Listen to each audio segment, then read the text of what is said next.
So good day mga kabayan at isang magpagpalang araw naman po sa inyong lahat. At kumusta naman po kayo?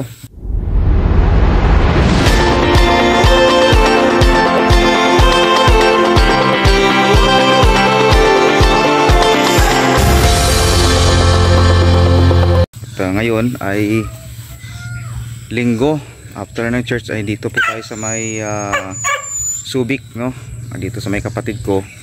At kanina pa sana tayo pupunta, kaso nga lang ay biglang lumakas ang ulan. So nagpahinto muna tayo ng ulan at saka tayo nagbiyahe papunta dito. So nandito na po tayo. And pinasyalan natin yung ating mga alaga. At the same time ay nagdala po tayo ng pagkain ng ating mga aso. So ay nandun sila, oh. Yung ating mga alagang aso dahil pumayat na sila. Iba na tong ano, nung nandoon sila sa Olongapo. Win-win, win-win. Bruno, ayan, ayan. Ating mga alaga. So makikita nyo yung nilagyan ng kapatid ko ng ano, ng kural, no? Yan, para sa mga alaga natin mga kambing. Ayan, at para hindi basta makalabas, no? Yan, so may mga tanim sa na mais dito ay. Yan, may mga rami ng mga nabago dito ngayon. So yung mga saging ay medyo gumanda, kaso nga lang ay ito, yung mga lakatan, ang hirap talaga alagaan yung lakatan. Yan. So tuyo na yung ano dito, yung span dito. Yan, so may mga mais dito at kukuhanan ito ng ano, ng binhi, no? So may mga tanim na ito, nako, nabubulok na lang yung mga ampalaya. So yung mga manok, yan, andun sila. So ito yung ating binili na kambing mga kabayan. At last month ay nanganak na, no? So nung binili natin dito ay dalawa sila kasama yung maliit niyang anak ito. So ito yan, yung binili natin yung anak niya. Mga 2 months pa lang, kaso malaki ang tiyan. So 5,500 yan inahin kasama yung anak. Pero after ng ilang buwan ay nanganak muli. Ayan, dahil nung nabili pala natin mga kabayan ay buntis pala tong nanay.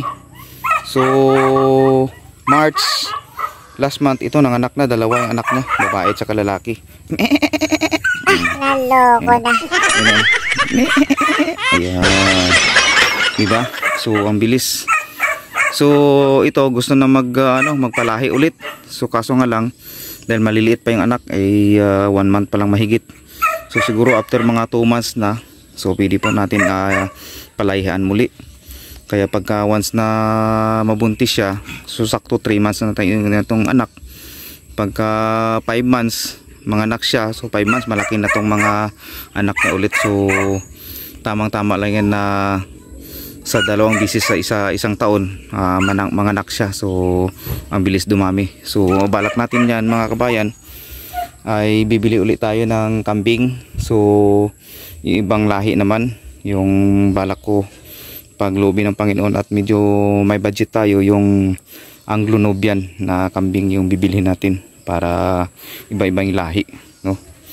At kung noon ay tayo namimili, so ngayon ay tayo naman yung magbibenta. Yan. So ito naman yung sa kapatid ko. So ilang beses na ito nabubuntis, kaso nga lang laging nakukunan. Hindi alam kung anong problema nito. Lagi itong nakukunan yung kambing niya. Dito tayo sa mga manukan. Yan. Ayun. Yung mga manok na yun ay sisiyo pa yun nung binili natin kasabay yung kambing. Yung tinatawag na manok na cobra. Wala siyang balahibo sa ulo, no? Yan. So dito tayo. At yung pato natin dito ay lagi nangingitlog. Kaso nung nakaraan, marami siyang itlog, lahat ay nabugok, no? Dahil nga pagka may pagkain dito, maya-maya hindi nila kagayan yan. Hindi naman nalimliman, hindi naman nangingitlog, so mabubugok pa rin. So ang balak natin dito ay mag DIY incubator tayo mga kabayan para hindi masayang, dahil sayang itlog sayang yung panahon na instead na dumadami sila ay ganyan pa rin sila, no? So sayang yung mga yung mga itlog niya, oh. So dito yung mga manok na native ng kapatid ko, meron. Yan. Ito. So may mga sisiw na ito. Yan. Okay. So ang balak natin dito ng kapatid ko ay palibutan namin ng ng yero, no? Dito hanggang doon para sa mga pato. Ilalabas natin yung pato dahil kukunin na natin yung binili nating pabo doon sa kasama ko. So ikukulong muna yung pabo kasi mahirap ang pabo ang alagaan dahil pagka lumayo ay hindi na marunong umuwi. So simula doon hanggang dito yung kulungan ng pato. So ang lalagyan na lang natin ng yero is dito banda. Siguro mas mainam is sagad natin dito sa gilid na to. Yan, para may silungan din sila. Yan. Yan po yung ating mga project dito, sa loobin ng Panginoon. At dito naman ay kailangan nating matambakan yan dyan para hindi lumusot yung mga alaga nating mga pato. So maraming mangga dito mga kabayan. Nangahulog lang. Wala masyadong kumakain. Ayun, dami. Sa taas mga hinog na. Mga Indian mango. Ay doon sa may Olongapo, pag dumaan tayo galing sa trabaho, pag naglakad tayo ay kumaga nagtitsaga tayo na manguha ng mangga. Dito pala ay nangalaglag laang, no? So marami na rin bunga yung mga kamansi dito. Mataas nga lang yung mga bunga ng kamansi. Masarap yan igata, no, mga kabayan. So ikot tayo dito sa mga kasagingan, no? At yan, marami ng mga bunga dito ng mga saging. Yan, no? Mga magugulang na.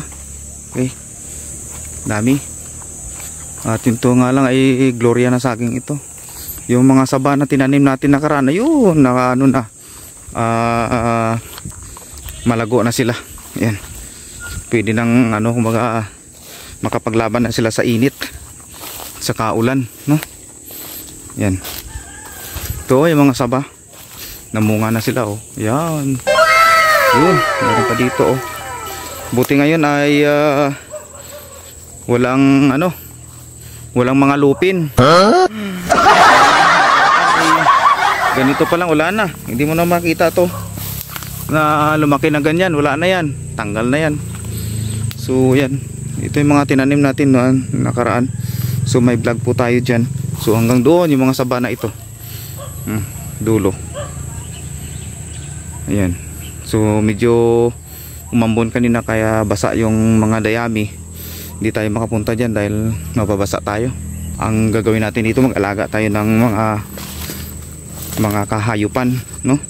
Para dumating man sa panahon at medyo mawalan tayo ng trabaho dahil hindi naman permanente ang trabaho. So meron tayong pagkaabalahan.